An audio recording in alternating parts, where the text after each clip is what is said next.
चलिए, हेलो मेरे प्यारे बच्चों, आप सभी को गुड मॉर्निंग। क्या हाल है? उम्मीद करते हैं आप सभी मस्त होंगे, स्वस्थ होंगे और पढ़ाई लिखाई बहुत ही अच्छे ढंग से कर रहे हैं। हेलो हेलो मेरे दोस्तों, अरे क्या हाल बा बिहार वालों? एक बार सभी बच्चे लिखे साउंड प्रॉब्लम सही हो गया। चलिए, हाँ माइके लगाना भूल गए थे सर। चलिए, हेलो हेलो मेरे दोस्तों। हाँ यस सर, यस सर। सभी बच्चे एक बार कमेंट करें जय माता दी सर, जय माता दी। सर बहुत बढ़िया। आकाश बाबू का हलवा। अरे एक बात मन में समझ लिए कि जब तक तोड़ेंगे नहीं तब तक छोड़ेंगे नहीं। और हम लोग पुष्पा राज वालों फायर है, फायर फ्लोवर नहीं। आइए हम लोग उसी जोश ऊर्जा के साथ सभी बच्चे एक बार शेयर कर देंगे। और हम लोग का आपको पता होना चाहिए कि अब हम लोग 30 पर पहुंच चुके हैं मेरे भाई। कितने पर मेरे दोस्त? एक बार सभी बच्चे शेयर करेंगे और हम लोग की टारगेट अब 30 प्लस वालों बहुत जल्दी हो जाते हैं। चलिए, बहुत बढ़िया। प्रीति कुमारी, आकाश बाबू और जो भी नए बच्चे हैं अगर नहीं जुड़े हैं तो एक बार सभी बच्चे जुड़ जाइए और एक बार बहुत बढ़िया सर जी साइंस की उसकी औकात दिखाने का काम करें। चलिए, आइए सबसे पहले ज्ञान की देवी सरस्वती माँ को नमस्कार करें और उसके बाद मैं अपनी क्लास को प्रारंभ कर रहा हूं। अब प्रारंभ करने से पहले गणेश जी का नमस्कार करिए। बहुत बढ़िया। और मेरे दोस्त, आज का पहला सवाल, हम तो कल चल रहे थे, हाँ दर्पण सूत्र के बारे में सभी बच्चे। चलिए, सभी बच्चे बताएं दर्पण सूत्र के बारे में क्या हाल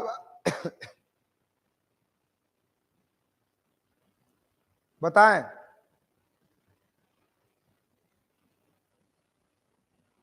हाँ, हम थोड़ा रिकॉल करते हैं दर्पण सूत्र के बारे में। दर्पण सूत्र 1/v प्लस 1/u बराबर 1/f होता है। और बहुत अच्छा प्रीति कुमारी बता दिया। लेंस फार्मूला बताओ तो मेरे भाई। Lens formula 1/v minus 1/u बराबर 1/f। एक बात ध्यान रखें, लेंस पर हमारा आधारित कौन है? प्रकाश के अपवर्तन पर हम लोग का लेंस आधारित है और प्रकाश के परावर्तन पर हम लोग का दर्पण आधारित है। उत्तल दर्पण और अवतल लेंस क्या करता है? चलिए सर, टिंडल प्रभाव प्रदर्शित करता है। टिंडल प्रभाव के बारे में आप जानते होंगे। प्रकाश के प्रकीर्णन, प्रकाश के प्रकीर्णन कहने का मतलब छितराना और प्रकाश के छिद्र। Rohit Kumar, good morning sir ji, good morning. अरे दू के सी देने वालों, प्रकाश के अपवर्तन पर टिंडल प्रभाव होगा। आ जा आ जा, प्रीति कुमारी दे रही दू का सी होगा सर जी। अंदर आओ, अंदर आओ तब पता चलेगा कि क्या होगा दू का। हाँ, आप दे रहा है दू का डी होगा सर जी। ध्यान रखें, नहीं तो हाथ कबड़ के कहा चल जाएगा। अरे कहां चल जाएगा? सभी बच्चे एक बार ध्यान दें इधर कि आपका जो, हाँ चलिए, रोहित कुमार भी डी दे रहे हैं। का हो? चलिए,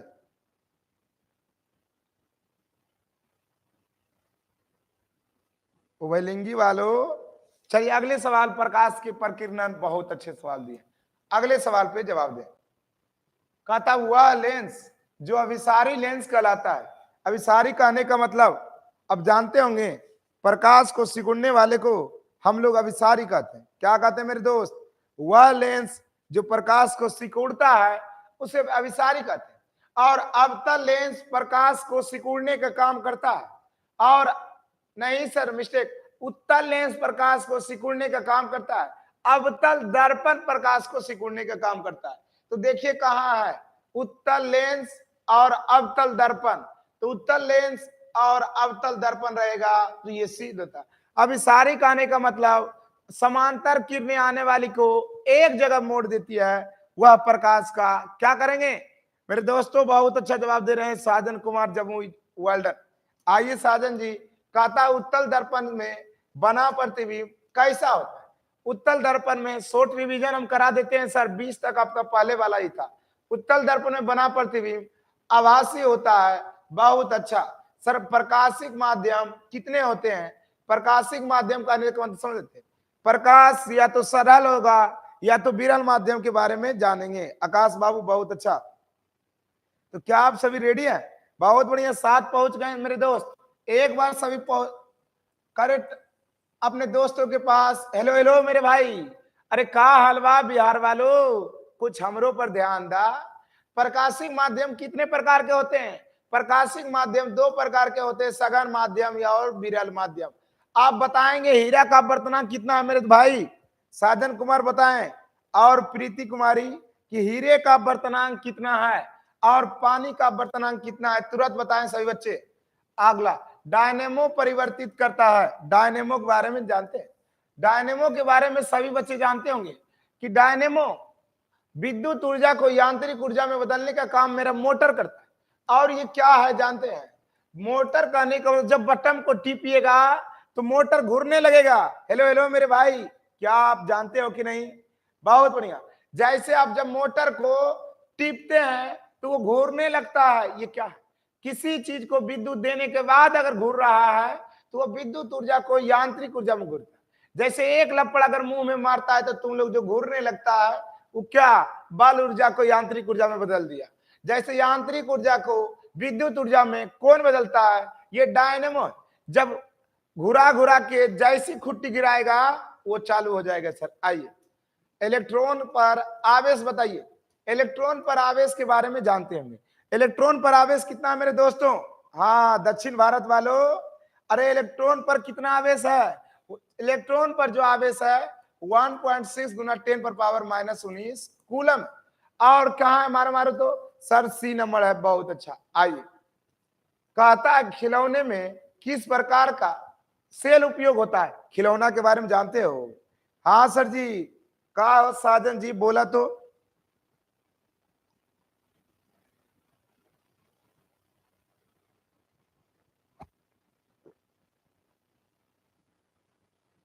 खिलौने में जो, बहुत बढ़िया सर, डेनियल सेल के बारे में जानते हैं? डेनियल सेल, सौर सेल के बारे में तो सब जानते हैं। सूर्य से जो ऊर्जा प्राप्त करके विद्युत ऊर्जा में बदल देगा वो मेरा सौर सेल। जैसे आपके घरों में छत पर जो लगल रहता है वो सौर सेल। और सूखा सेल जो खिलौना में सर इतना इतना को बैटरी लगल रहता है और इसको जैसे अमेट के छोड़िएगा कुछ दूर चलने लगेगा, इना की उनका नानी घर चला जाएगा। ऐसा नहीं सर। कार्य करने की क्षमता और कार्य करने की दर के बारे में समझिए। सर कार्य करने की क्षमता क्या होता है और कार्य करने की दर क्या होता है? सर क्षमता क्या होता है? क्षमता, कार्य करने की क्षमता मेरा ऊर्जा ही है।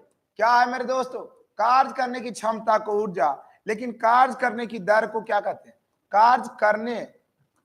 कार्य की दर को सर शक्ति कहते हैं। जैसे हमारे पास, हाँ सभी बच्चे एक बार ध्यान दे, कार्य करने की, बहुत बढ़िया, का हाल बा सुधीर बाबू? अरे कल नहीं खेबा हो। कार्य करने की क्षमता को हम लोग क्या कहेंगे? शक्ति। लेकिन कार्य करने की क्षमता को हम लोग ऊर्जा कहेंगे, लेकिन कार्य करने की दर को हम लोग क्या कहेंगे? शक्ति कहेंगे। तो आंसर क्या मारेंगे? कार्य करने की क्षमता को हम लोग ऊर्जा कहते हैं। आइए अगले सवाल पर। कहता निम्नलिखित में से कौन सा विस्थापन अभिक्रिया? विस्थापन के मतलब समझते हैं? जब एक ज्यादा क्रियाशील तत्व कम क्रियाशील वाले तत्व को स्थापित कर देता है वो मेरा क्या है? अरे बोलेगा। जैसे लोहा की क्रियाशीलता कॉपर से ज्यादा है और कॉपर को क्या करेगा? विस्थापित कर देगा। वह क्या होगा? अरे बोलो बोलो, कुछ तो बोलो। हाँ जैसे लोहा Fe कॉपर CuSO4 से ज्यादा विक्रियाशील है। तो क्या कल तक कॉपर सल्फेट के साथ था, लेकिन आज कॉपर लोहा के, क्या कॉपर अलग है और सल्फेट किसके साथ है? लोहा के साथ। ये क्या है? विस्थापन अभिक्रिया ई है सर जी। आइए, सिल्वर क्लोराइड का रंग कैसा होता है? सिल्वर क्लोराइड का रंग पीला होता है मेरे दोस्त। बहुत बढ़िया। आइए, कहता है निम्नलिखित में से कौन सा लवण है? आर्हेनियस के अनुसार लवण क्या है? अरे मेरे दोस्त एक बार बताएं, आर्हेनियस के अनुसार अम्ल क्या है? आर्हेनियस के अनुसार भास्म क्या है? आर्हेनियस के अनुसार लवण क्या है? ये बात बताइए। निम्नलिखित में से कौन सा लवण है? लवण कहने का मतलब NaOH मेरा क्या है? और नीला थोता के सूत्र आप जानते होंगे सभी बच्चे, क्या होता है नीला थोता का सूत्र? 13 का जवाब दीजिए तो सभी बच्चे। आवाज स्पीड आइए। रोहित कुमार बहुत बढ़िया। 13 का आंसर कितने बच्चे मेरे दे रहे हैं? हाँ 13 का ए आंसर देने वाले साजन कुमार बहुत बढ़िया।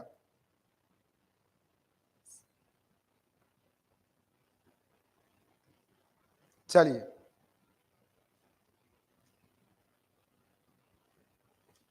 हेलो हेलो मेरे दोस्तों, बहुत अच्छा। 13 का ए, 13 का ए। हाँ क्या नीला थोता कॉपर सल्फेट और 5H2O है। चलिए हाँ 21 नंबर से क्वेश्चन मेरा आएगा, इसको थोड़ा दिखा देते हैं। गंधक की परमाणु संख्या के बारे में जानते होंगे। Hydrogen, helium, lithium, beryllium, boron, carbon, nitrogen, oxygen, fluorine, neon, sodium, magnesium, aluminium, silicon, phosphorus, sulphur, chlorine, argon, potassium, calcium, scandium, titanium, beryllium, chromium, manganese, iron, cobalt, nickel, copper, zinc. तो ये मेरा कितना में है? गंधक मेरा 16 में है। ये तो सही। वो धातु के ऑक्साइड होते हैं। सभी बच्चे बताएंगे कि वो धातु के ऑक्साइड क्या होते हैं? सर वो धातु के ऑक्साइड क्षारीय होते हैं कि अम्लीय होते हैं? वो धातु के ऑक्साइड अम्लीय होते हैं और धातु के ऑक्साइड क्षारीय होते हैं। एक बात ध्यान दें कि जब धातु के ऑक्साइड मान क्षारीय और किसकी अभिक्रिया करेगा? अम्ल से अभिक्रिया करने पर आपको पता होगा कितना है? धातु की अभिक्रिया जब अम्ल से कराते हैं, जैसे Na की अभिक्रिया HCl से कराते हैं, क्या बनाता है? NaCl और गैस निकालता है हाइड्रोजन। ये बात ध्यान रखें। आइए 15 के बाद आइए 16 पे। कहता है कार्बन क्या है? कार्बन मेरा एक क्या है? वो धातु है। और कार्बन के बारे में आप तो सभी पूरे बताए थे। हेलो हेलो मेरे दोस्तों, बहुत बढ़िया। ज्योति कुमारी good morning sir ji, good morning बाबू। अरे का हलवा इतना लेट? चलिए आइए आइए, सभी बच्चे जुड़ रहे हैं। चलिए कार्बन एक मेरा वो धातु है और कार्बन का ये नहीं, पीरियड टेबल में बताइए इसका आवर्त कितना है और वर्ग कितना है मेरे दोस्त? आवर्त और वर्ग के बारे में बताइए। कार्बन की बारीक कक्षा में 4 इलेक्ट्रॉन है और इसीलिए यह क्या बनाता है? किटनेशन प्रोसेस बनाने का काम करता है। कहता है निम्नलिखित में से कौन सा? ओ संतृप्त हाइड्रोकार्बन है। ओ संतृप्त के बारे में जानते होंगे, हम लोग हाइड्रोकार्बन पढ़े थे। संतृप्त हाइड्रोकार्बन, ओ संतृप्त हाइड्रोकार्बन। अरे उससे पहले एक चीज और पढ़े थे क्या? हमारे हाइड्रोकार्बन के बारे में आप सभी को पता होना चाहिए। हाइड्रोजन और कार्बन से मिलकर बने यौगिक को हम लोग हाइड्रोकार्बन कहते हैं। और उससे आगे थोड़ा पढ़े थे तो एक चीज पढ़े थे मेरे दोस्त, क्या? Aromatic hydrocarbon, aliphatic hydrocarbon, alicyclic hydrocarbon. Aromatic hydrocarbon कहने का मतलब बंद संरचना, एलिफैटिक हाइड्रोकार्बन कहने का मतलब खुला संरचना। तो और दूसरी बात हम लोग पढ़े थे सर, एलिफैटिक को 2 भाग में बांटे थे, संतृप्त और असंतृप्त। संतृप्त हाइड्रोकार्बन कहने का मतलब जो सिंगल बॉन्ड बनाएगा संतृप्त, और जो डबल या ट्रिपल बॉन्ड बनाएगा वो संतृप्त। तो वो संतृप्त कह रहा है सर, डबल या ट्रिपल बॉन्ड बनाने वाले जानते होंगे CnH2n और +2 एल्कीन है।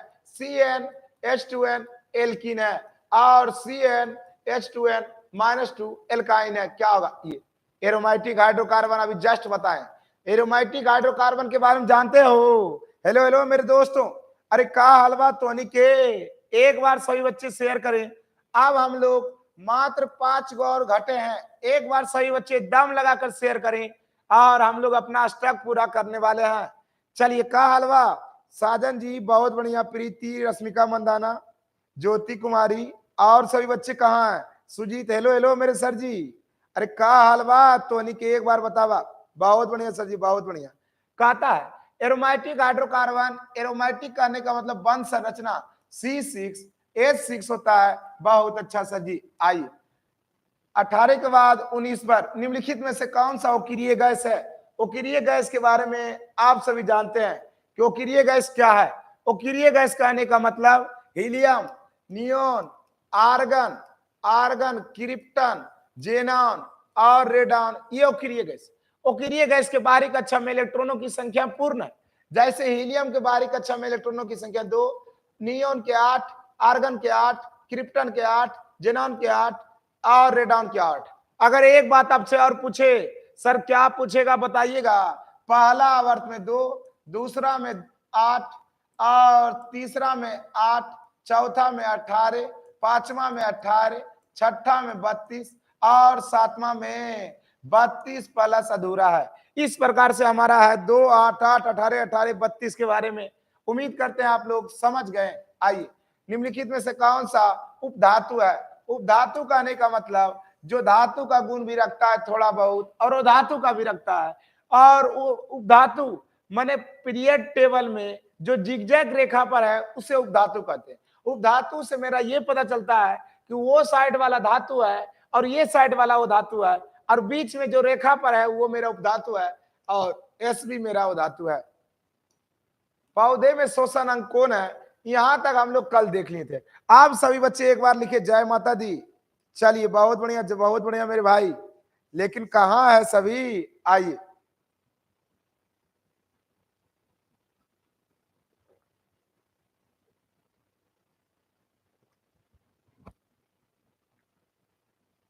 बहुत बढ़िया। पौधों में श्वसन होता है।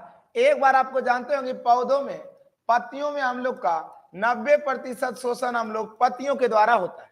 कहने का मतलब आपको ये पता होना चाहिए कि पत्तियों में क्लोरोफिल पाया जाता है और क्लोरोफिल के, हाँ का हो शैल बाबू सर, ये पत्तियों में जो 90% क्या शोषण, कहने का मतलब शोषण क्या है? कार्बन डाइऑक्साइड को खींचना और ऑक्सीजन को छोड़ना, वो क्या है? पत्तियों में शोषण।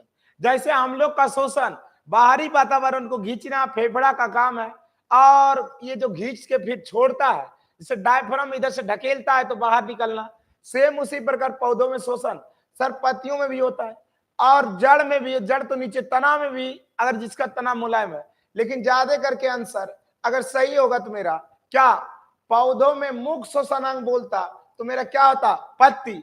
और इसमें आप बताइएगा सर ये 90% ज्यादा चांस हम लोग इसी मारते हैं। ऐसे कोई बच्चा अगर इसी को मार दिया तो ये भी 10% तक सही है। और एक बात, जैसे आप सभी जानते होंगे कि हमारे शरीर का मुख्य उत्सर्जी अंग कौन है? हमारे शरीर का जो मुख्य उत्सर्जी अंग क्या है? हमारे शरीर का मुख्य उत्सर्जी अंग किडनी है। लेकिन आपको उत्सर्जी अंग बोले तो सर हमारी त्वचा भी उत्सर्जी अंग है और हमारी फेफड़ा भी उत्सर्जी अंग है। खराब चीज को निकालना उत्सर्जी अंग है। अगर ऑप्शन में दे त्वचा, फेफड़ा, किडनी और इनमें से सभी तो सभी मारेंगे। लेकिन अगर दे त्वचा, फेफड़ा, किडनी और कौन मुख्य उत्सर्जी अंग है तब किडनी मारेंगे। सेम सवाल यहीं पर है सर। आइए, निम्न में से कौन सा सपोषी है? सपोषी होने के लिए क्लोरोफिल होना जरूरी है मेरे दोस्त। कहा हो देश बाबू? चलिए, सुभाष यादव क्विक आइए। अरे क्या हाल है सभी बच्चे? एक बार कमेंट करें। क्या आपको शोभा दे रहा है? हम लोग 25+ वालों अभी हम लोग 20 पर आ रहे हैं। निम्न में से कौन सा सपोषी है? हरे पौधे है, मछली नहीं, जिसमें क्लोरोफिल पाया जाता है सपोषी है। कौन सा बीमारी? शोषण तंत्र से संबंधित। आइए तो हम लोग सारे तंत्र को देखते हैं।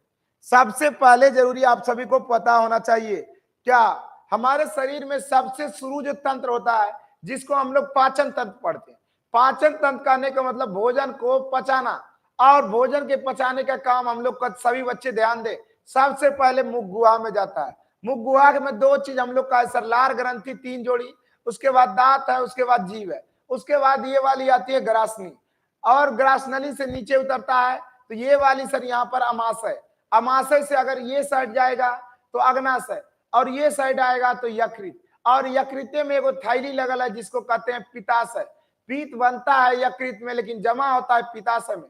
उसके नीचे जाइएगा तो हमारा छोटी आंत है। छोटी आंत में भोजन का पूर्ण पाचन होता है और सबसे ज्यादा देर भोजन हमारा छोटी आंत में रहता है। उसके नीचे जाइएगा तो हम लोग का आएगा बड़ी आंत और बड़ी आंत में भोजन का पाचन नहीं अवशोषण होता है। उसके बाद रेक्टम मलाशय से हम लोग का भोजन बाहर निकल जाता है। ये पाचन तंत्र का बात था। दूसरा तंत्र आपका सबसे जो चर्चित है वो शोषण तंत्र है। शोषण तंत्र हमारा नासिका छिद्र माने नाक के अंदर जो छिद्र है उससे चालू होता है। उसके अंदर में चिपचिपा पदार्थ आप जानते होंगे, उसके अंदर में बाल है। उसके अंदर अगर आ जाइएगा तो ग्रासनी जाता है और ग्रासनी के ज्यादा हम लोग 2 भागों में बढ़ता है जिसको हम लोग कहते हैं फेफड़ा, बायां फेफड़ा और दायां फेफड़ा। फेफड़ा के जो अंदर में घुस के जाता है जिसको बोलते हैं क्या ब्रेंक्यूल और उसके अंदर में जब बांटेंगे कूपिका के जैसा बटेगा और नीचे में एगो डायफ्राम होता है। डायफ्राम के काम है जब फेफड़ा क्या करेगा सांस को खींचेगा तो नीचे आता है, और जब कार्बन डाइऑक्साइड को फेंकना रहेगा तो क्या ऊपर ढकेलता है। तीसरा हम लोग का सबसे जो तंत्र महत्वपूर्ण है, जिसको हम पढ़ते हैं, किसके बारे में सभी बच्चे जानते होंगे, तीसरा जो पढ़ते हैं हम लोग, हृदय, जिसको कहते हैं परिवहन तंत्र, मैंने एक जगह से दूसरे जगह परिवहन करना, लेकिन अच्छा चीज को परिवहन करना। जैसे में हम लोग ब्लड पढ़ते हैं, हृदय पढ़ते हैं और लसिका पढ़ते हैं। और तीसरा जो सबसे महत्वपूर्ण तंत्र है, जिसको आप लोग पढ़े होंगे, हमारा कंट्रोल एंड कोऑर्डिनेशन। कंट्रोल और कोऑर्डिनेशन में हम लोग मस्तिष्क के बारे में पढ़ते हैं, स्पाइनल कोड के बारे में पढ़ते हैं, motor neuron, sensory neuron, cerebellum क्या है, मेडुला ऑब्लोंगाटा क्या है। और उसके बाद अगर जनन तंत्र पढ़ते हैं सर, तो लैंगिक जनन, लैंगिक जनन, द्विलिंगी जनन, ये सब पढ़े होंगे। और उसके बाद अगर हम लोग पढ़ते हैं तो हमारा पर्यावरण है। तो ये दोस्त सभी बच्चे याद रखे कि ऐसा आपका होता है सेल्फी क्यूल। बहुत बढ़िया सर। और नमोनिया, सर नमोनिया आप छोटा बच्चा में जानते होंगे, नमोनिया क्या है। नमोनिया कहने का मतलब हमारा फेफड़ा से रिलेटेड है, और फेफड़ा किससे रिलेटेड है, श्वसन तंत्र से। एंड्रोजन बताएंगे, एंड्रोजन क्या है, एंड्रोजन कल भी बताए थे, एंड्रोजन क्या था। हाँ ज्योति कुमारी, कहां से इतना अच्छा माइक ला बताओ। चलिए अंकुश का हलवा। चलिए एंड्रोजन जो है नर हार्मोन है। कहने का मतलब ये समझिए नर क्या है, जैसे दाढ़ी मोछ आना हम लोग का नर हार्मोन, और महिलाओं में जो स्तन बढ़ना, ये सब आप लोग जानते होंगे। महिलाओं का जो मुख्य लक्षण है, कहता है रुधिर चाप नियंत्रण करता है। रुधिर चाप के बारे में सब जानते हैं। जैसे आप लोग एक बार जानते होंगे सर, हाँ सर कल वाला, नहीं नहीं, 2 क्वेश्चन और आगे हम लोग बढ़ जाएंगे। हम लोग छोड़ दिए थे, रुधिर चाप नियंत्रण होता है एड्रीनल। एक लिंगी का उदाहरण है पपीता, लो पहले आते हैं। जनन तंत्र भाग नहीं है। 31 से हम लोग पुनः आगे चलेंगे बाबू। कल हम लोग इलेक्शन ड्यूटी में चले गए थे बाबू, इसीलिए रिवीजन करा दे रहे हैं। मादा जनन तंत्र का भाग नहीं, बताओ 31 से हम लोग आगे चलेंगे। ऐसे छूट जाता आपका क्वेश्चन। हाँ तो हम बोल रहे हैं कल ही वाला ये है।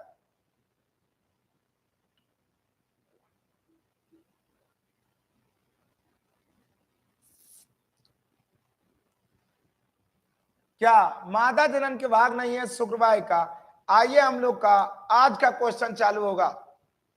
द्विखंडन क्या है, आइए आपका द्विखंडन जानते हैं, अमीबा में टेस्टोस्टेरोन जानते होंगे। आइए मेरा सवाल ये है, यहां तक से शुरू था सर, मानव मस्तिष्क का औसत भार कितना है। मानव मस्तिष्क के बारे में क्या आप लोग पढ़े हैं। हेलो हेलो मेरे दोस्तों। हाँ इलेक्शन कहाँ हो रहा है सर जी, इलेक्शन हो गया बाबू। चलिए हाँ सर, मानव मस्तिष्क का औसत भार कहां से, सुबह से एक बार, मानव मस्तिष्क का औसत भार 1.4 kg। ऐसे सर 1350 पुरुष में और 1250 महिलाओं में होता है। महिलाओं को दिमाग छोटा दिया जाता है क्योंकि उसकी सोचने की शक्ति कम हो। और बहुत अच्छा सर, सी नंबर दे रहे हैं पप्पू कुमार रोय। का हलवा हो इतना दिन से, निम्न में से कौन सा पदार्थ लेंस बनाने के लिए उपयुक्त नहीं है। लेंस बनाने के लिए प्रयोग करने का मतलब सर, लेंस बनाने के लिए जल का प्रयोग करते हैं, कांच का प्रयोग करते हैं, लेकिन मिस धातु किसका प्रयोग नहीं करते हैं, पीतल। सभी बच्चे बताएंगे पीतल किसका मिस धातु है। झारखंड से है सर जी, बहुत बढ़िया। लक्ष्मी रानी good morning sir ji, good. का हाल है हमारे भोले बाबा देवघर नगरी के, एक बार तो बताएंगे सर पीतल मेरा नहीं होगा। चलिए भोले बाबा की जय हो। आइए निम्नलिखित में से कौन सा प्रकाश के अपवर्तन, प्रकाश के अपवर्तन के कितने नियम है, ये तो सब जानते हैं। आइए, और किसी वस्तु का प्रतिबिंब आंख के भाग पर, जिस भाग पर बनता है उससे क्या कहते हैं। 33 का जवाब बताइए सभी बच्चे। सेल्फी क्यों दू दू। चलिए अरे झारखंड वालों कुछ बताइए तो कि हमारे देवघर का हाल है। चलिए बहुत बढ़िया सुभाष यादव, बहुत अच्छा। आइए, किसी वस्तु का प्रतिबिंब आंख के जिस भाग पर बनता है, कोर्निया दान दिया जाता है। रेटिना पर सर हम लोग का प्रतिबिंब बनता है। पुतली के बारे में जानते होंगे और आइरिस के बारे में जानते होंगे। एक सिलियरी मांसपेशियां होता है, जब प्रकाश के लाइट में आप जाते हैं तो क्या होता है, वो फैलता है कि सिकुड़ता है, सिकुड़ता है। और जब अंधेरे में आते हैं तो क्या होता है, फैलता है। ये रेटिना पर हम लोग का प्रतिबिंब बनता है। और प्रतिबिंब कैसा बनता है, उल्टा वास्तविक, छोटा। और ये मेरा कौन लेंस होता है सर? उत्तल लेंस इसमें पाया जाता है सर। बहुत अच्छा है सर जी, महादेव नगरी की, बहुत अच्छा। चलते हैं सब लोग महादेव नगरी। चलिए बाबू आप देखिए, यहां तक आपका हम लोग कराए थे और हम लोग चले गए थे सर कुछ टेक्निकल काम सर, इलेक्शन वाली ड्यूटी से। एक बार सभी बच्चे बताएं जय माता दी लिखिए। और अब मैं स्टार्ट कर रहा हूं अगली क्वेश्चन अगले कॉन्सेप्ट के साथ।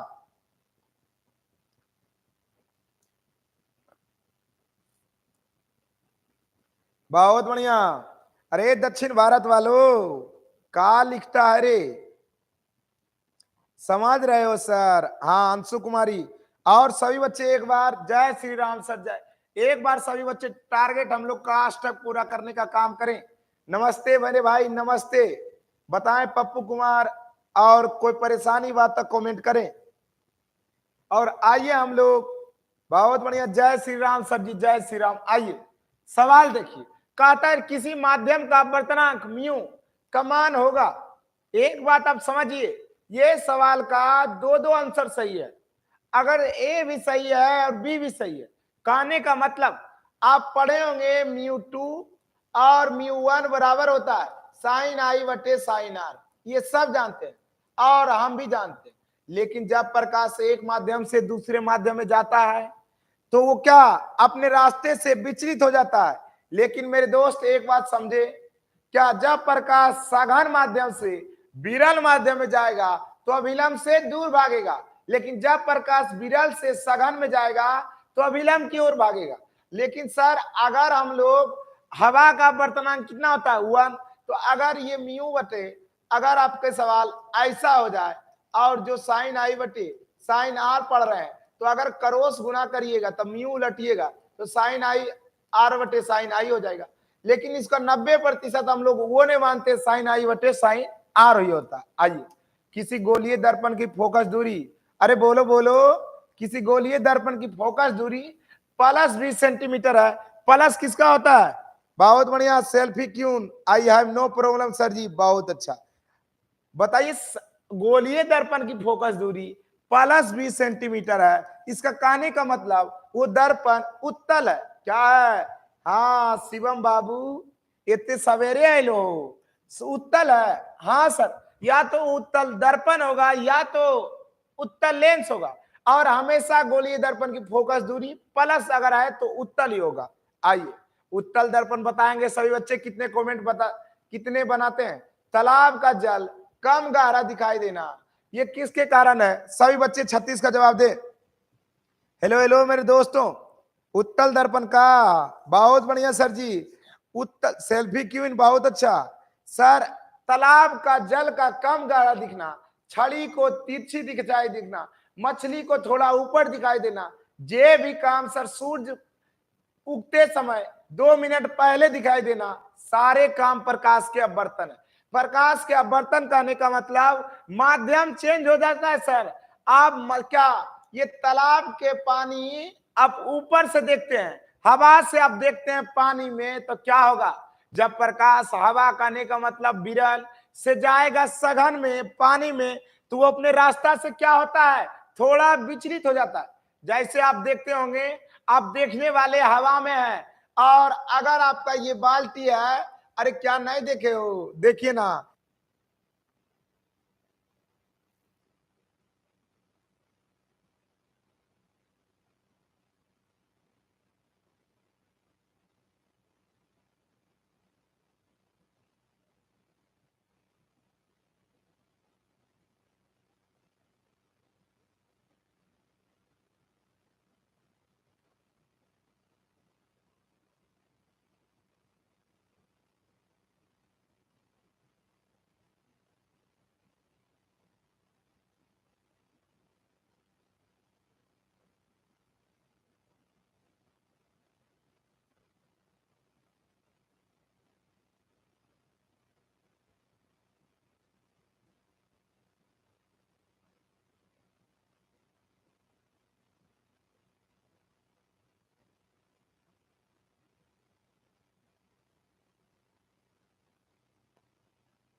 चलिए सभी बच्चे एक बार कमेंट करें, आवाज क्लियर। हेलो हेलो मेरे दोस्तों, उम्मीद करते हैं कि आप सभी का आवाज क्लियर होगा, मस्त होंगे, स्वस्थ होंगे और पढ़ाई लिखाई सभी बच्चे अच्छे ढंग से कर रहे होंगे। हेलो हेलो मेरे भाई, बोलिए बोलिए। हाँ सर जी क्लियर है। अरे ये कौनाओं में इमोजी लाता है, हमको बताता है तुम लोग नहीं, लेकिन ये बड़ा अच्छा लगता है, हरियर हरियर नियर। हाँ कहा हो पाल जी, नमस्ते मेरे भाई। कहा हो दक्षिण भारत वालों और उत्तर भारत वालों, कहाँ से इमोजी ले आता है इतना अच्छा, हमरो बता दीजिए, हम भेजेंगे। कहाँ भेजिएगा सर? अरे तोरारी के ढेर है क्या? नहीं सर, आइए। प्रकाश के अब बर्तन के बारे में समझ गए, और जिसके पास है भी और जिसके पास नहीं भी है अभी त्याग देंगे। कितना दिन सर? 2 महीना। अवतल दर्पण की फोकस दूरी, हाँ वही क्या होता है, अवतल दर्पण की फोकस दूरी के बारे में जानते होंगे। हेलो हेलो सर जी, अरे बताइएगा। बहुत बढ़िया, अवतल दर्पण की फोकस दूरी के बारे में बताएंगे। ऋणात्मक होता है, और अवतल लेंस की भी फोकस दूरी ऋणात्मक होता है। चाहे दर्पण बोले लेंस बोले ऋणात्मक होगा, लेकिन सर उत्तल दर्पण बोले उत्तल लेंस बोले धनात्मक होगा। आइए, बिना किसी अवतल दर्पण की कहता है किसी अवतल दर्पण की फोकस दूरी है और उसकी वक्रता त्रिज्या r है, और निम्नलिखित में से कौन सा संबंध सही है? हेलो हेलो मेरे बाबू, अरे का हाल बा सर? दम लगाए एक बार। चलिए लगा रहे हैं। चलिए, ये जो हमारा 25 वालों, आप कहाँ रुके हो सर? हमारे सारे स्टूडेंट कहाँ हैं? चलिए पहले हम देख रहे हैं कमेंट ये कैसे दे रहा है। हाँ ये मेरे भाई एगो हैं अंकुश जी, जो डी दे रहे हैं। आओ इधर इधर आओ। r बराबर r/2, ये कहाँ से सीखा रे? हाँ 25+ वालों, बहुत बढ़िया सर जी। कहाँ है सभी? बी तो सभी बच्चे सही दिए हैं, औरों कोई गलत दिया है तो हम खोजते हैं कि कौन गलत दिया है। नहीं सर, r बराबर होता है सर 2f के, यहां से नहीं दिखता है। आइए ना सर जी, साफे दिखता है यहां से, देखिए देखिए। और ये मेरा ध्रुव से इधर जाइएगा, ये फोकस है और ये सी है। अगर ये दूरी x है तो ये भी दूरी x होता है, तो x से x कितना हो जाएगा? अरे 2x नहीं हो जाएगा? हाँ मोहित कुशवाहा, का हो बताएं गुरुदेव का हलवा, और कैसन सर हलवा? r बराबर 2f, बहुत अच्छा। 38 के बाद आइए, इलेक्ट्रिक हीटर। इलेक्ट्रिक हीटर के बारे में बनाने के लिए किस पदार्थ का प्रयोग किया जाता है आप जानते होंगे। इलेक्ट्रिक हीटर जो है क्या करता है? इलेक्ट्रिक हीटर जो हमारा काम करता है, एक चीज जानते होंगे, हमारा विद्युत ऊर्जा को उष्मा ऊर्जा में बदलता है, और विद्युत ऊर्जा को उष्मा ऊर्जा में बदलने के लिए जूल साहब एक फॉर्मूला दिए थे, H बराबर I² H बराबर I²RT जूल का एक बहुत ही चर्चित नियम था। वो बोला कि यदि आपके पास उष्मा लेना है तो I² धारा दीजिए और प्रतिरोध दीजिए और टाइम दीजिए। वो इलेक्ट्रिक हीटर आप देखे होंगे, इलेक्ट्रिक हीटर का जो तार होता है वो नाइक्रोम का बना होता है, क्योंकि नाइक्रोम का प्रतिरोध बहुत अधिक है, और बहुत अधिक होने के कारण जैसे उस पर धारा जाएगा रोकेगा।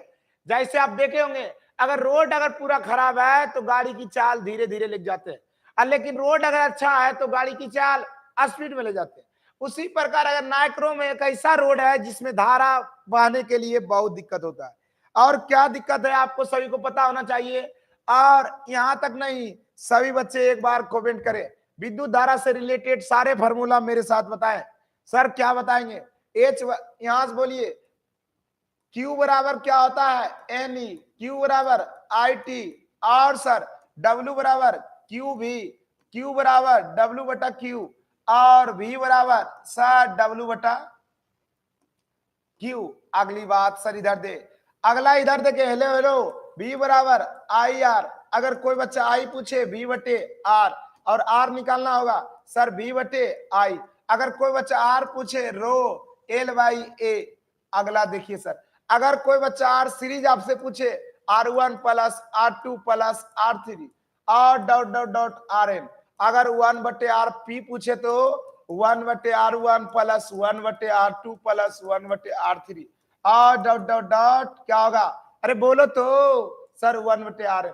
अगर कोई बच्चा पावर पूछे तो VI होता है, और क्या होगा अगला सर, पावर बराबर भाई बी स्क्वायर बटे आर, और अगला पावर पूछे तो आई स्क्वायर आर, और अगर कोई एच पूछे तो आई स्क्वायर आर टी, और एच बराबर क्या जान गए, एच बराबर पीटी भी होता है। क्या ये सारे फॉर्मूला आप लोग को याद है? अगर सभी बच्चे को याद है तो ये सर नो प्रॉब्लम। आइए सर जी, ये उम्मीद करते हैं आप सारे फॉर्मूला देख लिए होंगे। आइए अगले सवाल, एक यूनिट का मान होता है, एक यूनिट का आने का मतलब क्या है? एक यूनिट का आने का मतलब 1 किलोवाट घंटा, और 1 किलोवाट का आने का मतलब सर A100, घंटा का आने का मतलब 36, और इतना सर 6 जगह 36 और 10 पर पावर 3 जीरो सर 3.6 गुना 10 पर पावर 3 जीरो और 3 जीरो 6 जीरो, ये सर इतना जूल है। देखिए कौन है, एक यूनिट अगर आपको नापने आता है सर क्या, हाँ स्क्रीनशॉट लेने दीजिए सर जी। अच्छा स्क्रीनशॉट ले लीजिएगा, कोई दिक्कत ना है, बहुत बढ़िया। पहले बोलते 3.6 गुना 10 पर पावर 6 जूल, बहुत बढ़िया। आइए किलोवाट 41 का जवाब दीजिए कि किलोवाट घंटा एक इकाई है। चलिए मेरे भाई सेल्फी क्यून और प्रीति कुमारी क्या होगा? अरे किलोवाट घंटा किसका मात्रक है? एक बात ध्यान दे यहाँ पे, हाँ कुमार शिवम का हलवा, हाँ आइए इधर। अगर किलोवाट घंटा पूछे, दो बात यहां से पूछता है, क्या क्या? किलोवाट घंटा के बारे में। अगर किलोवाट मेरा किसका मात्रक है, यहां जवाब दीजिए सर। ये वाली क्वेश्चन वो वाली नहीं है, यहां देखिए, यहां किलोवाट बटे घंटा है, क्या होगा? चलिए मारिए, बहुत बढ़िया कुमार। हेलो हेलो मेरे दोस्तों, कितने बच्चे जो जवाब है वो सही मार रहे हैं ये बताइएगा, ये ऑप्शन है। चलिए ये सवाल 41 नंबर का, कितने बाबू मेरे सही मार रहे हैं? ऊर्जा की मात्रक, चलिए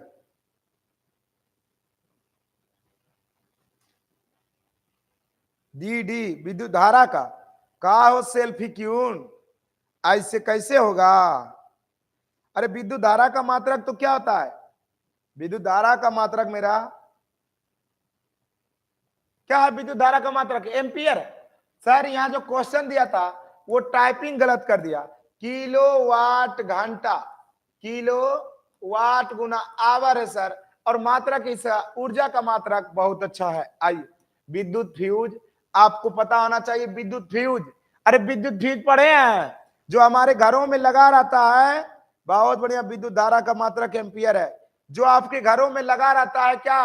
विद्युत फ्यूज, वो विद्युत धारा के किस प्रभाव पर काम करता है? विद्युत धारा के ऊष्मीय प्रभाव पर काम करता है, क्योंकि एच बराबर होता है आई स्क्वायर आर टी।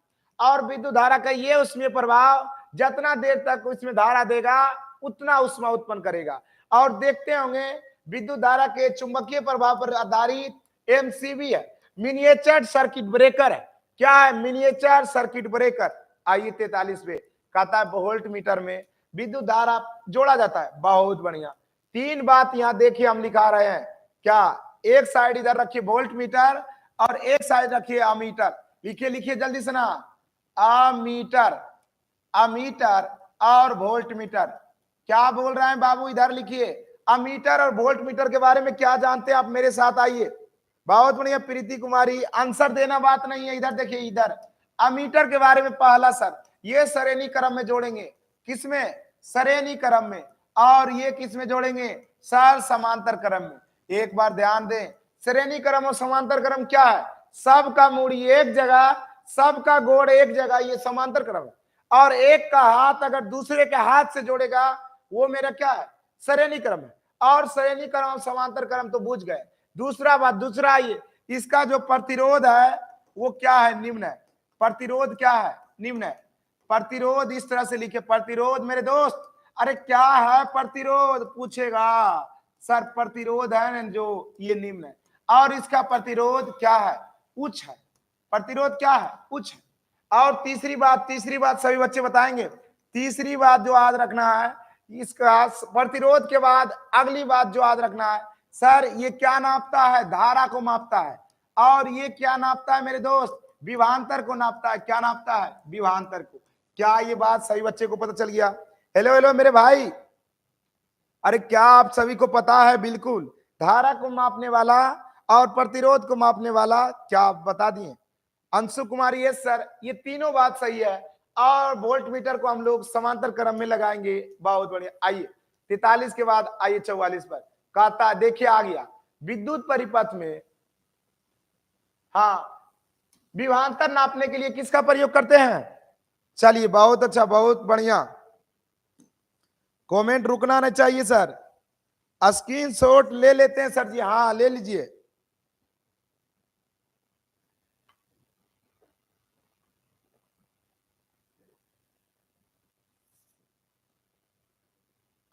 चलिए सभी बच्चे एक बार कमेंट करें।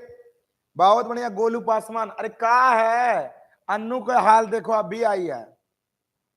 करिए, विद्युत परिपथ में दो बिंदुओं के बीच विभवांतर मापने का काम कौन करता है? विभवांतर नापने का काम मेरा वोल्ट मीटर करता है। धारा नापने का काम अमीटर करता है। अमीटर को श्रेणी क्रम में लगाते हैं, वोल्ट मीटर को समांतर क्रम में लगाते हैं। बहुत अच्छा। आइए, जल विद्युत संयंत्र किस ऊर्जा को विद्युत ऊर्जा में बदलता है, जानते हैं? अरे जल वाले ऊर्जा पढ़े हो? बहुत बढ़िया। हेलो हेलो मेरे दोस्तों, अरे कैसे तो हर संख्या घट रहा बा, एक बार बताएं सर। जल विद्युत संयंत्र किस ऊर्जा को किस ऊर्जा में बदलता है, ये बोल रहे हैं सर। जल विद्युत संयंत्र आप जानते होंगे किस ऊर्जा को? सर स्थिति ऊर्जा को विद्युत ऊर्जा में बदलता है। कहने का मतलब सर ये आपका पोखर है और यहाँ पर सर टरबाइन लगल है। टरबाइन जब घूरेगा तो यहाँ से पानी ले जाके गिराएंगे, यहाँ पर आपका बिजली बनेगा। और ये क्या है अंशु कुमारी? इधर देखिए, ये जो है ऊंचाई के कारण MGH न आता है। जैसे आप अगर किसी जगह पर ऊंचाई गद्दा पर बैठे हैं और गद्दा पर बैठने के बाद अगर वो पिचक जाता है तो स्थिति ऊर्जा है। किसी में मास के कारण मास MGH, इसमें तीन चीज है। पहला द्रव्यमान, दूसरा गुरुत्वीय त्वरण और तीसरा ऊंचाई। तो अगर ऊंचाई पर अगर कोई चीज है, देखिए मेरे भाई गलत ना दें, क्या आप लोग जवाब दे रहे हैं? बहुत बढ़िया सर, गुड मॉर्निंग। ये स्थिति ऊर्जा के होता है। आइए सर, विद्युत बल्ब में कौन सी गैस भरी रहती है? 46 का जवाब देंगे। हाँ, ये कोना मनीष है वो। पीयूष सिंह बताएं। बहुत अच्छा। क्लास कब से स्टार्ट होता है सर जी? अरे क्लास तो प्रतिदिन 4:30 से स्टार्ट होता है। आइए सारे बच्चे को 2 मिनट में फर्स्ट क्लास आपका 4:30 AM से और साइंस है।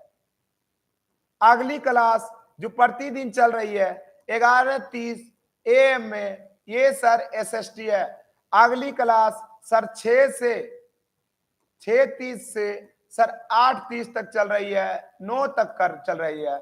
और ये PM में है, जिसको कहते हैं सर ये प्रीवियस ईयर क्वेश्चन चल रहा है। और चौथी क्लास जो चल रही है आपकी 9 से 10:30 चल रही है। और ये मेरा सर अभी साइंस SST, ये इसमें अभी सर हिंदी लगा है। तो क्या आप सभी को टाइम पता चल गया? अगर टाइम पता चल गया बहुत बढ़िया। ये कहा गया रे ये संदीप, इतना अच्छा काम तो नहीं किया सर। विद्युत बल्ब में कौन सी गैस भरी रहती है? विद्युत बल्ब में हम लोग का निष्क्रिय गैस भरा रहता है और नाइट्रोजन गैस भी भरा रहता है। लेकिन ज्यादा अच्छा आप कौन है बताइएगा? तो अगर चमकीला बनाना है तो भरिए कौन? नाइट्रोजन। लेकिन ज्यादा दिन तक चलाना है तो निष्क्रिय गैस बोलिए।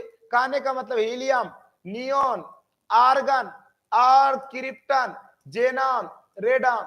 कहिए सर इसको काहे भरते हैं? जब ये गैस को भरते हैं तो विद्युत बल्ब का जो फिलामेंट है टंगस्टन जल्दी नहीं टूटता है, क्योंकि यह अभिक्रिया नहीं करता। आइए सर, एक गोल नीले लिटमस पत्र को लाल कर देता है। कहने का मतलब नीला को लाल कर रहा है, बताइए तो। अरे नीला को लाल कौन करता है? हाँ, जो भी बच्चे लेट आते हैं सुधर जा, वरना मम्मी को बोल देंगे, मार के देगा सही कर।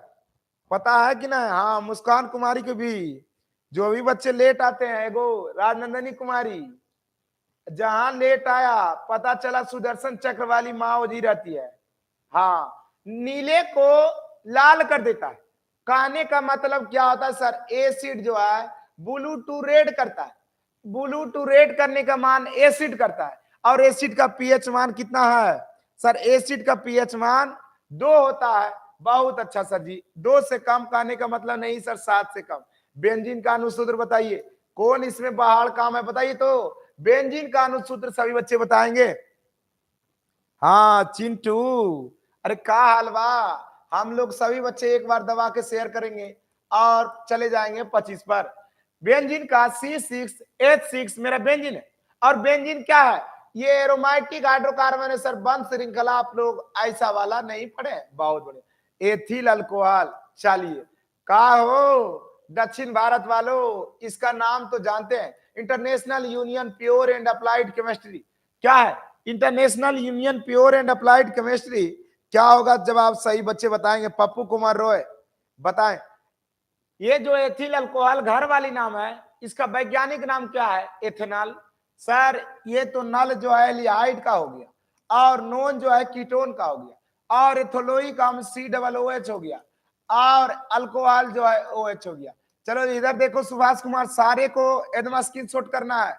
OH क्या है, अल्कोहल। COOH क्या है, कार्बोक्सिलिक। CHO क्या है, एल्डिहाइड। और CO क्या है, कीटोन। अगला सर NH2 क्या है, एमीन। COO क्या है, अरे बोलो बोलो, ईस्टर। मेरे साथ सभी बोले। और सर X क्या है, हेलाइड। और देखिए देखिए O क्या है, O है मेरा ईथर। उसके बाद ये क्या है, एल्केन। ये क्या है, एल्किन। और ये क्या है, एल्काइन। सर इसका फॉर्मूला CN, बोलो बोलो, CnH2n+2। इसका फॉर्मूला CnH2n, और इसका फॉर्मूला CnH2n-2। क्या पूछेगा आपसे बताइए तो, एक सवाल में इतना चीज सर, आपके पूरा जो ऑर्गेनिक वाला जो माइंड पार्ट है आपको बता दिए। बताइए ना सर, क्या बात है सर जी, किसी कारण से कमेंट नहीं जा रहा था। हाँ ये तो पता है हमको, नहीं जाग पाएंगे सर जी, अभी तो रेजाइए में होगा, और कहते हैं सर जी हम तो उठ के पढ़ रहे हैं, सब बुझते हैं हम। CnH2n का निम्नलिखित में से किसका समान सूत्र है, जब मार लगेगा तब पता चलेगा क्या होता है। आइए CnH2n, बहुत बढ़िया संदीप, एक बार कमेंट करे, सभी बच्चे जो दम लगा के 25 पर पहुंच जाएंगे। CnH2n किसका, एल्केन का तो सर CnH2n। ये कौन है सर जो लिख के चली जाती है, लगता है चुड़ैल आ गया क्या। CnH2n+2। एल्किन का क्या, CnH2n, बहुत बढ़िया सर। एल्काइन का CnH2n-2। लोहे की परमाणु संख्या, अरे जानते हो क्या लोहे की परमाणु संख्या के बारे में। लोहा क्या, लोहा एक धातु है, और सबसे ज्यादा युग होने वाला मेरे धातु लोहा है। बहुत बढ़िया सर जी, 20 हो गया। अरे कहाँ हुआ वासिम अंसारी, नमस्ते मेरे भाई, नमस्ते। बताएं सभी बच्चे, एक बार दम लगा के शेयर करें। Hydrogen, helium, lithium, beryllium, boron, carbon, nitrogen, oxygen, fluorine, neon, sodium, magnesium, aluminium, silicon, phosphorus, sulphur, chlorine, iron, potassium, calcium, scandium, titanium, पैटेनियम, chromium, manganese, iron, cobalt, nickel, copper, zinc. ये मेरा लोहा की परमाणु संख्या 26 है, और परमाणु भार जानते होंगे 56 है। आइए स्टेनलेस स्टील में लोहा और कार्बन के अलावा कौन तत्व रहता है, स्टेनलेस स्टील के बारे में जानते हैं। हेलो हेलो मेरे भाई वासिम अंसारी, अरे क्या होगा, पप्पू कुमार रॉय 52 के सी दे रहे मेरे भाई, बताएं 52 के सी देने वाले। चलिए राजनंदनी कुमारी भी सी दे रही है। चलिए सेल्फी क्यों, अरे कैसे तुम्हारा डी है,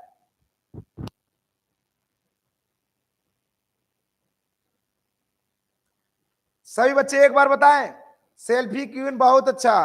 अरे कहिया से चिंटू दे रहा है बी, आइए मेरे, और पाल जी दे रहे हैं सर डी। आइए मेरे भाई, आइए इधर आ जाओ, इधर इधर।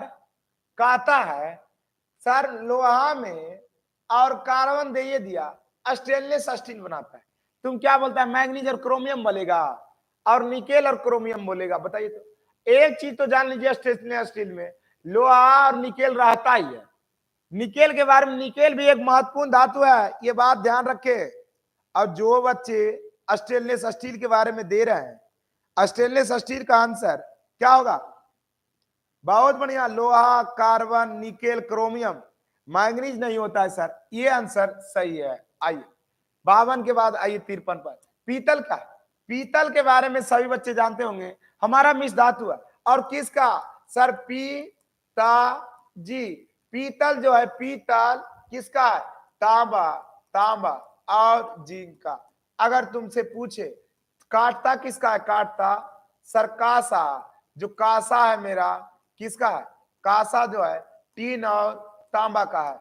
अगला अगर क्वेश्चन पूछे सर, अगला अगर आपसे पूछे क्या, हेलो हेलो मेरे दोस्तों, अगला अगर आपसे पूछे जर्मन सिल्वर क्या है, क्वेश्चन पूछेंगे जर्मन सिल्वर में सिल्वर है कि नहीं, बोलेंगे नहीं, और सभी बच्चे बताएंगे जर्मन सिल्वर में क्या क्या है।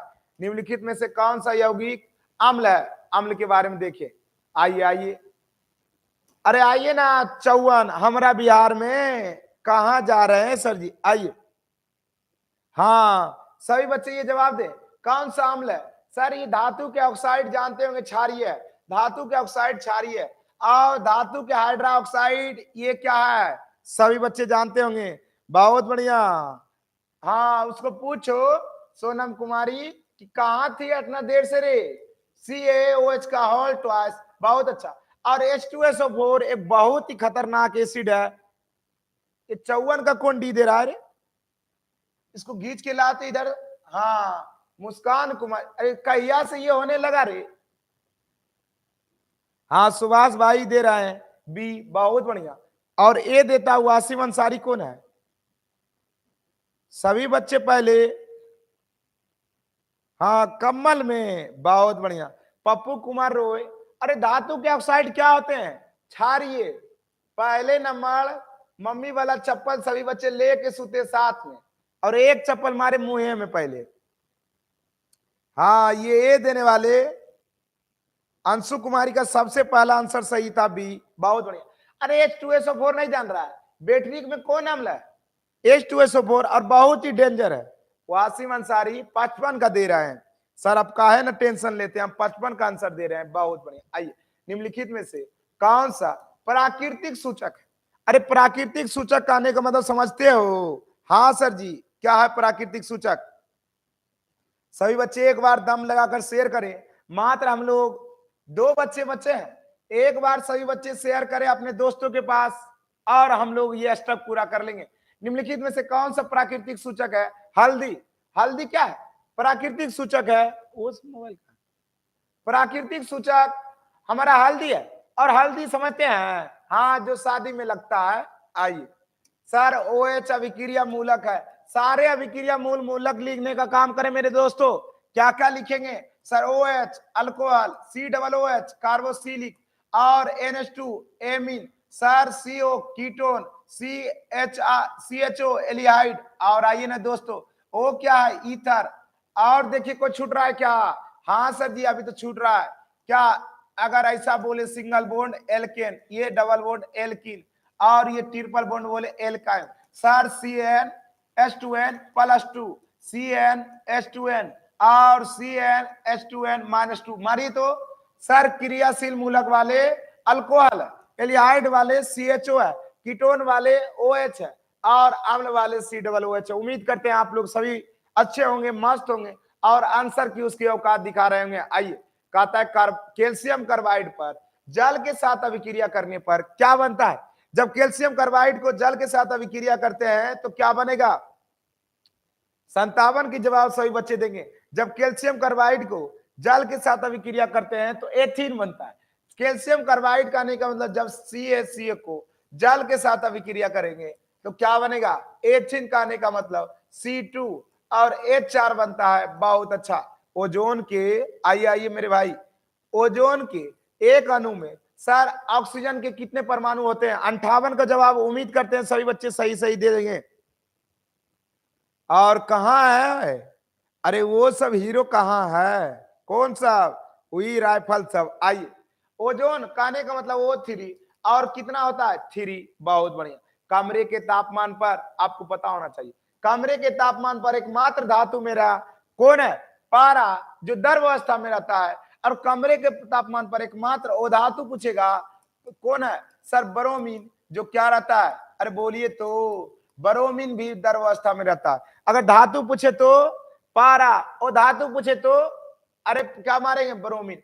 कैल्शियम के बारे में पढ़े होंगे, और सोडियम के बारे में पढ़े होंगे। सोडियम एक ऐसा धातु है जिसको किरोसिन तेल में डुबा कर रखते हैं, क्योंकि यह इतना अभिक्रियाशील है, तुरंत अभिक्रिया कर लेता है। सर आइए 60 पर कहता है सरलतम हाइड्रोकार्बन। हाइड्रोजन और कार्बन से मिलकर बने यौगिक को हम लोग हाइड्रोकार्बन कहते हैं। और सबसे सरलतम हाइड्रोकार्बन के बारे में पूछ रहा है, क्या बता सकते हैं? 60 के ए देने वाले वासिम अंसारी, बहुत अच्छा। मीथेन CH4 मेरा सबसे सरलतम हाइड्रोकार्बन है। और ये क्या है सर? एल्केन ग्रुप का है।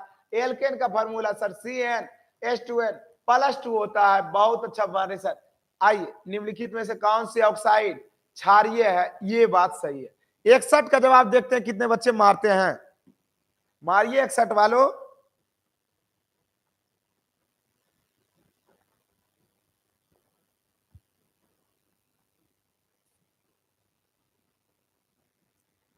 इकसठ का क्या होगा? सभी बच्चे बताएंगे। 61 का डी दे रहे हैं। निम्नलिखित में से कौन सा ऑक्साइड क्षारीय है? देखते हैं कौन बच्चे। हाँ, अंशु कुमारी ये दे रही है। एगो सी दे रहा है। हाँ, सेल्फी क्यों डी दे रहा है। बहुत अच्छा। पहले को है ना वहां क्या? पहले एक बार खुदे से मारो तो एक लपड़। अभी क्या बताएं कि धातु के ऑक्साइड क्षारीय होते हैं। धातु के ऑक्साइड क्या होते हैं? धातु के, अरे यहाँ क्या है मच्छी के, धातु के ऑक्साइड, धातु के ऑक्साइड क्षारीय होते हैं। क्या होते हैं? क्षार। अरे धातुओं देखो तो, सल्फर क्या है? सल्फर वो धातु है। अरे सल्फर क्या है? वो धातु। और नाइट्रोजन क्या है? वो धातु। फास्फोरस क्या है? धातु। अरे सोडियम में ने धातु है सर। धातु के ऑक्साइड क्या होगा? हाँ, ये सी मारने वालों हमारे पाल जी और सुभाष यादव बहुत अच्छा दिए हैं। और संदीप का है आंसर देता है। और दक्षिण भारत वालों कितना तेज है पता है? आंसरे नहीं देंगे, जहां नहीं जानेंगे आंसरे नहीं देंगे उसका। आइए, बेकिंग सोडा, अगर खाने वाले सोडा कैसे बनाते हैं इसके बारे में सभी बच्चे जानते होंगे। हाँ, आइए सर जी।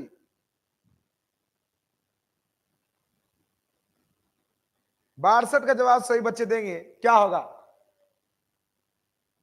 बेकिंग सोडा एक मिश्रण है किसका? बहुत बढ़िया डी दिए सर। NaHCO3 और टार्टेरिक अम्ल का मिश्रण है। बहुत बढ़िया। 62 का जवाब कितने बच्चे सही दे दिए? वेल डन सर जी। आइए 62 के बाद 63 पर आइए। कहता है न्यूक्लियस। अरे न्यूक्लियस माने केंद्रक की खोज किसने किया? न्यूक्लियस की खोज किसने किया? हम लोग पहले कमेंट देखते हैं।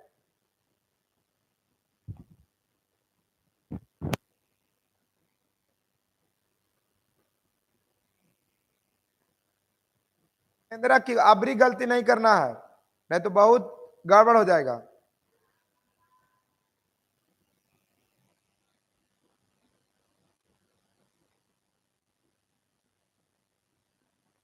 चलिए क्या दिए? रॉबर्ट ब्राउन, रॉबर्ट हुक, और चलिए सही बच्चे 63 का जवाब देंगे कि क्या दे रहे हैं? बहुत बढ़िया, रॉबर्ट ब्राउन। रॉबर्ट ब्राउन केंद्रक की खोज कब? 1831 में। मेरा कौन किए? सर रॉबर्ट ब्राउन किए थे। और अभी भी संदीप बी दे रहा है।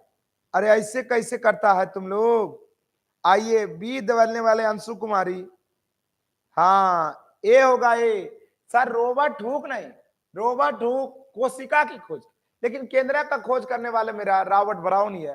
कहता पौधे में भोजन किस रूप में जमा रहता? आपको पता होना चाहिए। पौधे में जो भोजन जमा रहते हैं स्टार्च के रूप में रहते हैं। बहुत अच्छा सर। अब प्रिंस प्रेसिसी पुस्तक द माइक्रोग्राफिया किसकी लिखी है? बोलता है रॉबर्टसन की, ब्राउन की, डार्विन की और रॉबर्ट हुक की।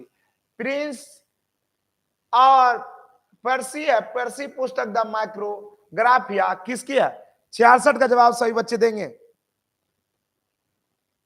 हेलो हेलो मेरे दोस्तों, लेकिन आप लोग मेहनत नहीं लगा रहे हैं। अरे मेहनत लगाने के बाद आपके सामने तो बड़े बड़े घुटने टेक देते हैं। और इसके क्या औकात है?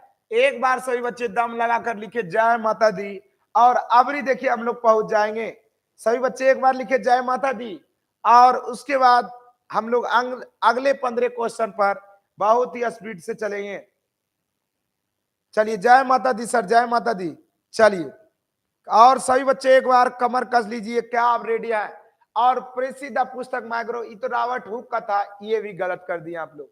आइए अब से एक भी सवाल गलत नहीं करना है। अगले पहला सवाल आप सभी को बीच खोल रहा है। चलिए कहता है पौधों और पशुओं में कोशिकाओं का अध्ययन। अरे बताइए कोशिकाओं का अध्ययन के बारे में अबरी गलत करेगा तो बड़ा गड़बड़ होगा।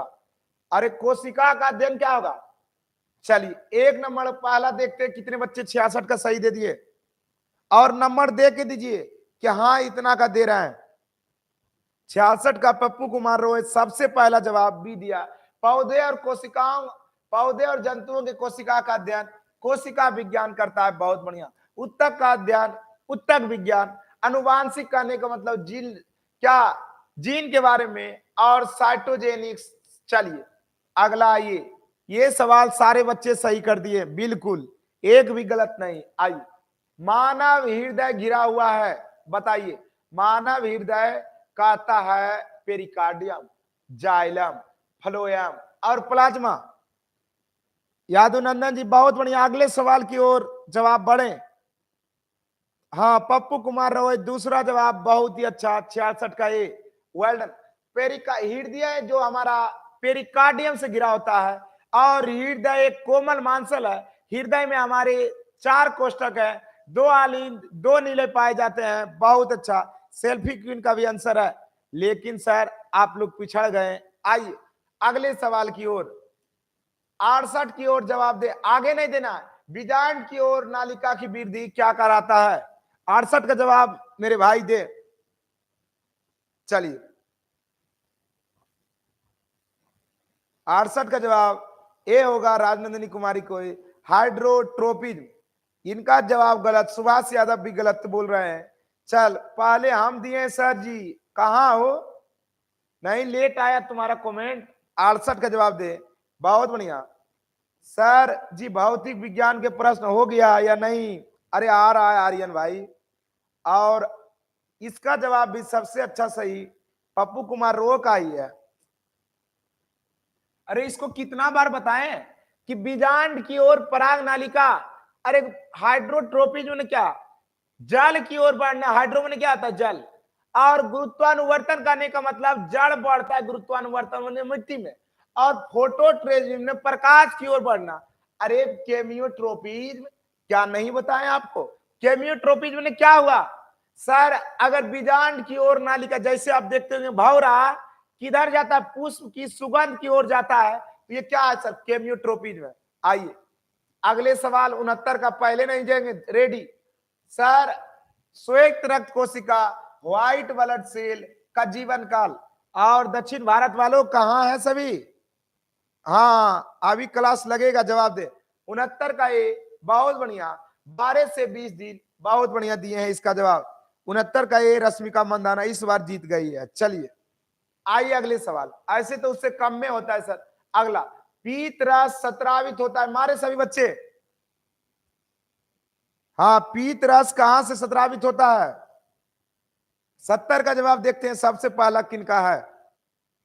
70 का जवाब देने वाले ये बहुत बने यकृत, और सुभाष यादव दिए हैं यकृत। यकृत डी वाले कौन है?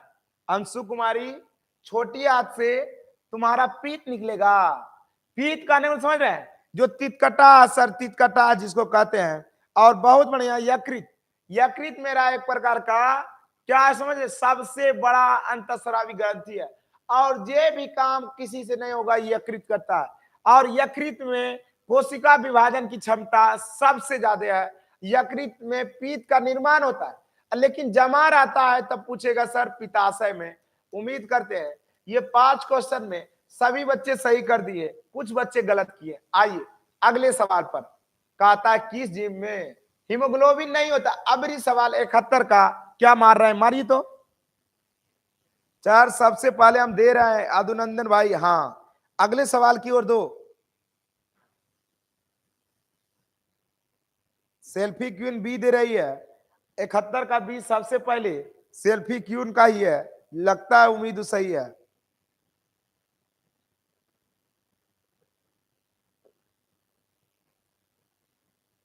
दक्षिण भारत वालों भी दिया है। ये किस जीव में हीमोग्लोबिन नहीं पाया जाता है? सर पक्षी में तो पाया जाता है, मनुष्य में भी पाया जाता है, जिसका हीमोग्लोबिन के कारण हमारा ब्लड का रंग क्या दिखता है? लाल दिखता है। और ये मक्खी है। हीमोग्लोबिन की कमी से आइए 72 पर आइए।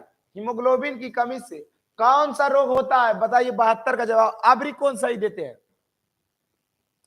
72 का जवाब देने वाले बहुत बढ़िया दक्षिण भारत वालों ए दिए हैं कि क्या हीमोग्लोबिन की कमी से मधुमेह होता है? ये तो साफे गलत दिया।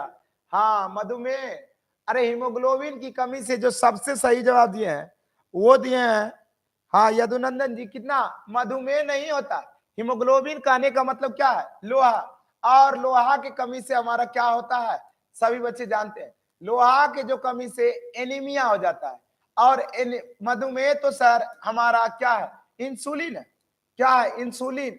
और आप जानते होंगे डायरिया। डायरिया तो छोटा मोटा पीलिया जिसको जोंडिस कहते हैं। आइए अगले सवाल की ओर देखेंगे। मनुष्य में आहार नाल का अवशेषीय अंग कौन है? अवशेषीय अंग कहने का मतलब जिसका अब काम प्रयोग नहीं है वह मेरा अवशेषीय अंग है। बताएं।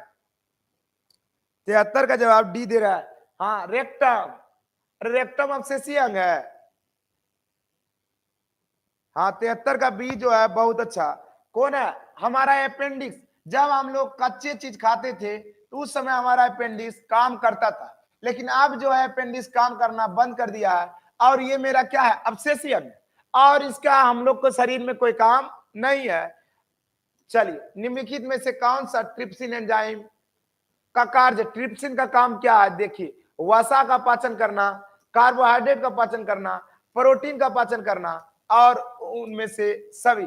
अरे ट्रिप्सिन का काम बताएंगे, देखते हैं अबरी कौन सही करते हैं। ट्रिप्सिन बताएं। 74 का जवाब ए दे रहे हैं और कत्ते डी दे रहे हैं। बताइए 74 का जवाब क्या होगा? ट्रिप्सिन का जो मुख्य काम है हमारा प्रोटीन का पाचन करना, ये सही है। आइए 45 का सभी बच्चे उम्मीद करते अच्छा देगा। मुख गुहा माने मुख के अंदर खाली स्थान में आहार नाल का कौन सा भाग का पाचन होता है? बोलता है प्रोटीन, कार्बोहाइड्रेट, वसा और न्यूक्लिक अम्ल। बताएं इस बार सही जवाब। चलिए मुख गुहा के अंदर में हम लोग को कार्बोहाइड्रेट का पाचन होता है। और कार्बोहाइड्रेट C6H12O6 मेरा कार्बोहाइड्रेट है। इसका फार्मूला हम लोग का क्या होता है? C और H2O का होल ट्वाइस X, ये है कार्बोहाइड्रेट। इसीलिए आप लोग देखते होंगे जब रोटी खाते हैं हम लोग चबा के तब मीठा हल्का लगता है। ऑक्सीजन का वाहन कौन करता है? सभी बच्चे बताएंगे। ऑक्सीजन का वाहन करने वाले WBC white blood cell, RBC red blood cell और लसिका, इनमें से कोई नहीं। चलिए सही बच्चे जवाब दे एक बार। हाँ आरबीसी का ये हमारा ब्लड है।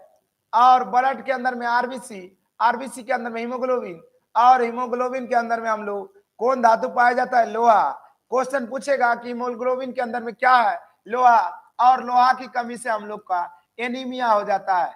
और ये आंसर इसका मारेंगे। आरबीसी जो हम लोग का ऑक्सीजन का वाहन करता है, इसका दिन 120 दिन तक जीवन काल है। और डब्ल्यूबीसी का करेंगे सर 10 से 12 दिन या 8 से 10 दिन। रक्त में शर्करा का स्तर नियंत्रित करता है रिलैक्सिन, प्रोजेस्टेरोन और एस्ट्रोजन और इंसुलिन। मारो सभी बच्चे मारेंगे। 77 का क्या होगा? हाँ डी, बहुत बढ़िया। हमारा जो एक मिश्रित ग्रंथि है जिसको हम लोग कहते हैं अग्नाशय, और अग्नाशय में हम लोग का अल्फा बीटा गामा, हम लोग का उससे हम लोग का इंसुलिन निकलता है। और इंसुलिन का काम है रक्त में शर्करा की मात्रा को नियंत्रित करना। जैसे हम लोग को जो ब्लड शुगर हो जाता है, ब्लड करने का मतलब खून है, शुगर के कारण चीनी बढ़ के मर गई, ये इंसुलिन है।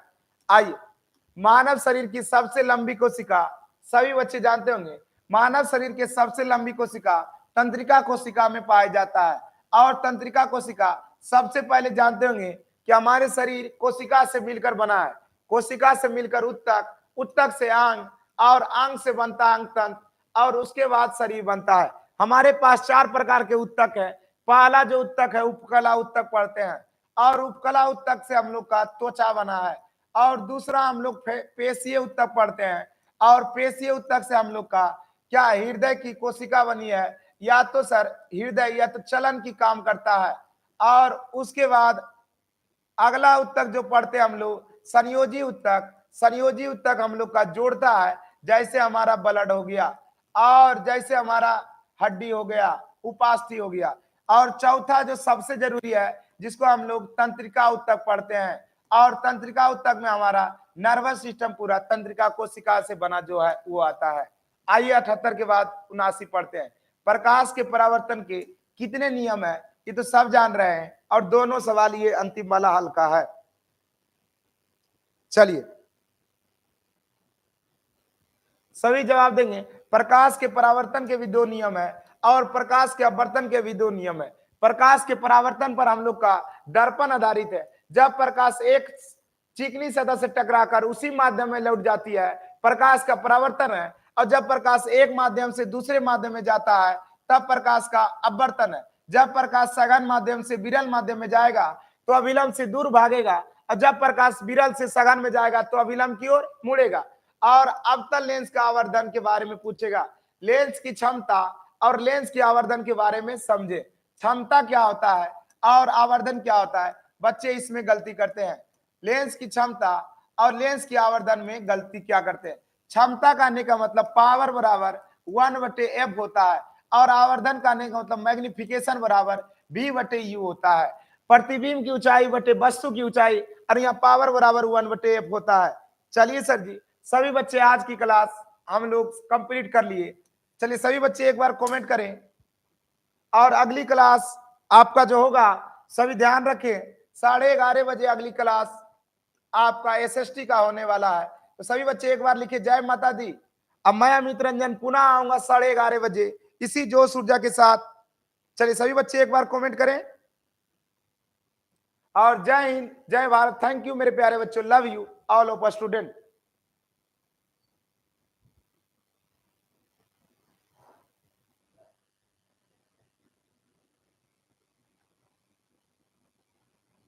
तारीख आज मेरे को लगे